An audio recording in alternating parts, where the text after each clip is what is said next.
All right, I had a realization this weekend. The more I try and chase the perfect gaming experience, the less I actually want to play games. The more time I spend obsessing over choosing the exact right game or the right setup or settings or whatever, the less desire I even have to play. And I think it's this emotional FOMO.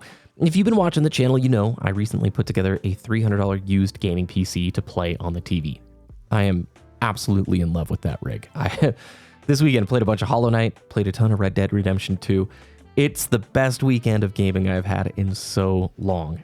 And I realized I have been chasing so hard the idea of min-maxing this free time to have the exact perfect gaming experience. And when you do that, it can actually kind of ruin the hobby altogether or just make it more difficult. Let me describe something. I've talked about it a bunch.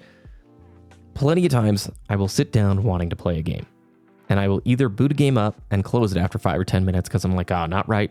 This isn't the correct vibe. It's not fun. Or I'll just start watching YouTube videos about games, or I'll start cruising Steam and just browse the new releases forever and ever. And before you know it, 30 or 40 minutes have gone by. I didn't play anything and I'm tired. It's bedtime. The next day is coming. Most of my viewers are between the ages of 25 and 35, according to the demographic chart. That means you are probably out of college, you've got a job, maybe you have a family, all sorts of responsibilities, and you're on this trajectory of having more responsibilities and less free time. That's typically how it goes. Once you're out of college and your career starts, things just get busier and you likely have less time for games. That may not be the case for everyone, but as that free time diminishes, you begin to put more pressure on yourself, especially if life is stressful. The tougher the day is, the more responsibilities, the stresses, the anxieties, the more desperate, at least for me, I am to make sure free time is as good as possible. I want to make sure in that 30 minutes of gaming or watching a show or doing a bike ride that I get the most out of it. There's nothing worse than only having that 30 minutes and something goes wrong. Let's say something on my bike breaks, or the game is updating and you can't play, or the server is offline if you play multiplayer games or whatever. You begin to overthink every single second. You chase perfection. You're trying so hard to get the memory of your favorite gaming experiences to happen again. And unfortunately, that pressure, at least for me, can kind of ruin things.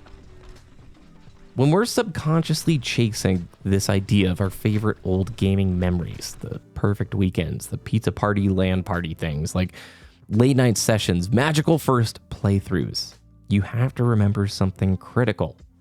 You can't recreate those moments on command. They happened organically. And when we're thinking about those high point memories, we're obviously cherry picking the best of the best. For me, I loved Halo 3 online and the 360 days. That's my favorite multiplayer gaming memories. I've shared that a ton. But I can also guarantee that there were matches and things that I didn't super like. So when I remember it, I'm remembering the highest of the highs, not the lowest of the lows. Although, let's be real, Halo 3 was incredible. But when you start putting this pressure on that 1 hour, 2 hours, whatever you have for game time or leisure, to make it the ultimate, to make it the highest of the high, the best experience possible, it's too much pressure. And then immediately you don't have the patience to just sit through something and enjoy it for what it is. Okay, so this weekend, started Hollow Knight for the first time. Never played through it. I'm only 3-ish hours into it so far. Absolutely love it. I've tried the first 20, 30 minutes many times and just fallen off. However, it wasn't until I got my first upgrade that I realized, this is different. This is a really polished Metroidvania. Similarly, last summer, I bought Red Dead Redemption 2 on the Steam summer sale. I put about 8 hours into it. It was very slow paced, and I just kept falling off of the game. This weekend, it clicked. I think I put 3 hours into it. It is incredible, and I'm so excited. But I finally reached this point where this $300 budget gaming PC has allowed me to play games at a lower system spec on a couch and not really think about game choice, because it can't play everything. Or if it can, I'd rather play it on a real gaming rig that's got better hardware in it. So I have limited options, and I'm just playing it because, hey, an hour's available, hop on the couch, boot this thing up. I want to get into a game as quick as possible. And before I knew it, I was sitting back, I was relaxed, and I was completely immersed in the game for the first time in a long time because I'm not obsessing over performance.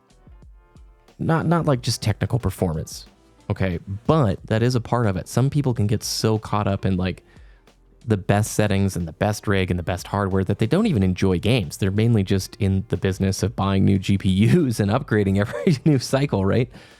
But the performance of that session, right? I know there's an hour to game, I'm booting something up and I'm sticking with it. Consoles kind of have a strength with this, all right? There's no tweaking, there's no options. You usually just hop in and play. And I think that's a big reason why there's such a resurgence of handheld devices. I grew up with the Game Boy Color and the Game Boy Advance, and they were incredible devices. You threw it in your bag. You didn't obsess over the right experience. You're like, hey, cool, I've got Metroid Fusion with me. I'm going to boot this up and play 15 or 20 minutes while, you know, I'm in the car driving I'm not driving, but, you know, as a kid being driven somewhere. You stop caring about the settings. You stop caring about the perfect game, and you just start enjoying. And this is the big realization. Lower the stakes, pick something, and play.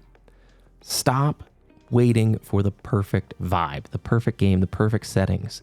Because I think in so many ways, we are chasing this memory of the perfect experiences.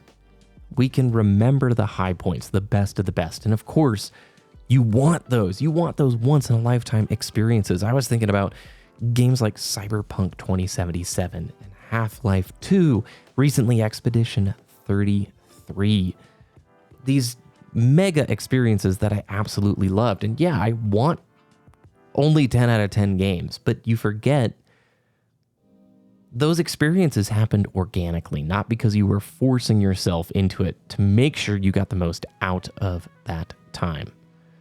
And if the session sucks and it doesn't click, that is okay. Try again tomorrow. Try new ways to play. Like, this budget rig has changed my thought process on things. I can tell you, sitting on a couch like 8 or 9 feet away from the screen, I don't really care that the budget rig can only do like 1440p and medium high settings for most of this stuff. It looks and plays amazing, and I completely forgot about all those settings because I'm just enjoying. Maybe the couch somehow is subconsciously tied to like relaxation instead of a desk, which is like optimization and workflow and getting everything done that you possibly can. I would encourage you, if you don't have like a 360 or a PS3 and maybe you didn't get to play in that era, pick up a used PS3 or a 360. The libraries for those consoles are absolutely insane. Or maybe go back to another console from your childhood. But playing those experiences and just enjoying them for what they are, totally cool. Play games with friends. That's a huge way to overcome a lot of it. I described a trajectory that many people will probably relate with. Less and less time, less opportunities to play with friends. And so if you're like recently out of college, or maybe you're in a season where time is available, doing some of those social co-op gaming experiences can be incredible. So use the time if you have it, you know. I'm even starting to think about trying some multiplayer games again. I installed the finals. Many of you have told me for a long time, play that game again, Dragoon. I only checked it out in the first few seasons. I haven't played multiplayer in over a year. I might start dabbling just a little bit there.